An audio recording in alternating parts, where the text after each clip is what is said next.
이렇게 부동산 시장의 혼란이 가중되는 시점에서 많은 투자자분들이 궁금해하시는 건 앞으로 시장이 어떻게 될지일 텐데요. 자, 오늘은 2019년 하반기의 부동산 시장을 정리해 주신다고 합니다. 이슈 진단 만나볼게요.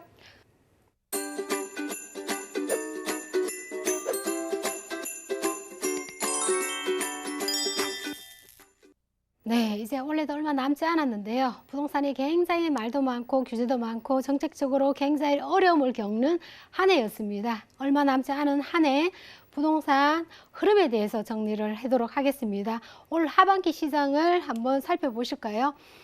제일 먼저 대두가 됐던 문제가 금리 인하 문제였습니다. 사실 금리가 낮아지면 이 유동성이 늘어나기 때문에 자금이 주식이나 현물 시장으로 몰리게 돼 있죠. 그러면 결과적으로는 이 부동산의 경기가 좋으면 상관없지만은 사실 나빴을 경우를 예상을 해보면 부동산 시장으로 자금이 이동하게 되는 거죠. 금리가 그만큼 부동산과 아주 밀접한 관계가 있기 때문에 부동산 시장으로 자금이 많이 몰리는 이러한 상황이 발생을 했고요. 사실상 강력한 규제가 있지만은 이러한 어려운 상황에서도 금리가 떨어지게 되면 부담되는 것은 대출이 아무래도 늘어날 것이고, 또한 잠재적으로 매수를 하려고 하시는 분까지 금리 인하로 인해 갖고 대출을 받게 되게 되면 사실 부동산 가격은 결론은 올라가게 될 수밖에 없는 이러한 구조라는 거죠. 대출과 부동산은 아주 밀접한 관계가 있기 때문이라고 보시면 되겠고요.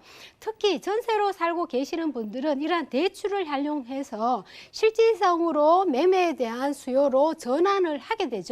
그런 전환을 하기 때문에 하반기에는 매매로 전환하는 수요가 1%에서 2% 정도 상승할 것이라 예상을 해볼 수가 있겠고요.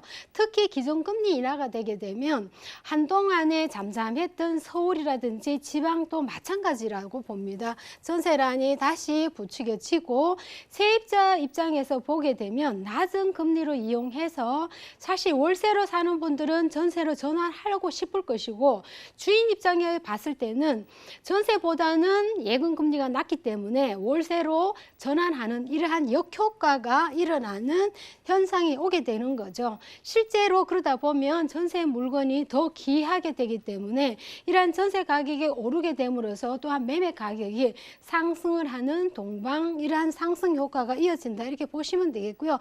이것이 단기간에 그치지 않는 현상이라는 것은 금리가 추가적으로 하반기 다시 한번 인하 계획을 염두에 둔다 그러면 부동산 가격에 굉장히 많은 영향을 미칠 수밖에 없는 것이 은행 대출, 금리가 아주 유력하게 부동산과 밀접한 관계라는 거죠. 특히 미국과 중국의 무역 전쟁과 함께 일본에 대한 경제 보복이 있기 때문에 이러한 것들을 경장 성장률을 보시게 되면, 보도로 보시게 되면 2%로 경제 성장률이 나오지만은 실질적으로 실물 경제를 보시면 이제는 마이너스 경제 성장률이라는 거죠.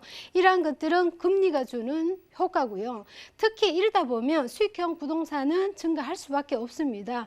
대출을 이용하거나 이러한 구조를 이용해서 오피라든지 상가, 꼬마 빌딩, 소형 아파트, 상가주택, 다세대 주택, 이러한 소형 주택들은 수익형 부동산에 굉장히 민감한 반응을 일으키기 때문에 금리에 대한 또한 호재가 이어지고 있는데요. 실질적으로 좋은 호재와 나쁜 호재가 있다 그러면 실질적으로 보시게 되면 임대 수익률이 예금 금리와 비교를 했을 때에 임대 수익률이 높기 때문에 투자에 대한 수요가 늘어나고 수익형 부동산이 그만큼 인기가 많고 증가를 할 수밖에 없는 구조라는 거죠. 실질적으로 보시게 되면 대출을 이용하고 레버리지를 활용해서 사실은 자산가들은 수익형 부동산에 많은 관심을 갖기 시작했습니다. 국내뿐만 아니라 해외 부동산 시장까지도 이러한 수익형 부동산에 많은 분들이 투자에 눈을 돌리기 시작했기 때문에 금리에 대한 이러한 밀접한 관계를 수익형 부동산은 바로 영향을 미친다, 이렇게 보시면 되겠고요. 특히 수익형이 이 수익률에 따라서 많은 등락이 있으면 부동산 가격에 대한 결정이 되기 때문에 대출 금리가 낮아지면 사실은 수익률이 굉장히 좋아지겠죠. 그렇게 되면 부동산은 적정 가치가 상승할 수밖에 없는 이런 구조라는 겁니다. 그 다음에 보시면 원래 굉장히 말이 많았던 분양가 상한제가 결국은 도입이 됐죠. 이런 부작용을 보시게 되면 결론은 상승이라는 겁니다.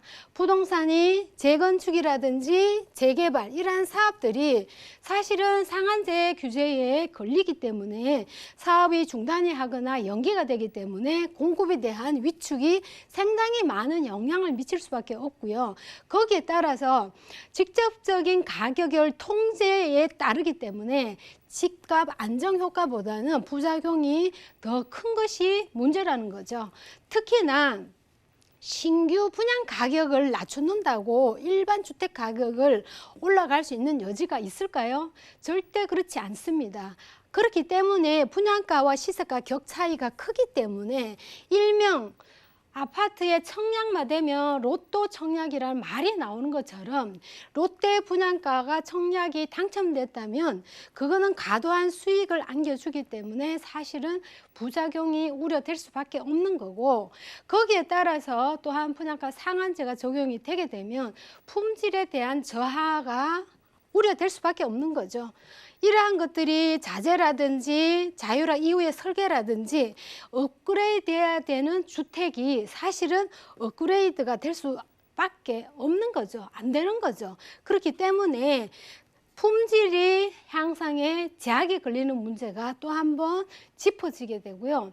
원래 부동산은 전반적으로 하반기에 들어서서 분양가 상한제라든지 전월세 상한제, 계약갱신 청구권 이런 세 가지 문제만 봐도 많은 사람들이 관심을 갖고 또한 규제에 대한 대책까지 정말 심각하게 생각을 하고 계시는데요.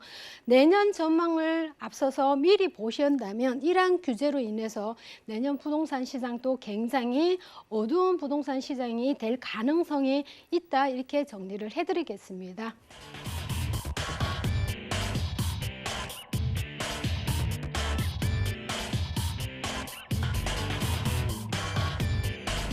부동산 올인원 시청자 참여 방법입니다. 023153-2668번으로 전화 주시거나 013-3366-0110번으로 여러분 상담 원하시는 내용을 문자로 남겨주시기 바랍니다.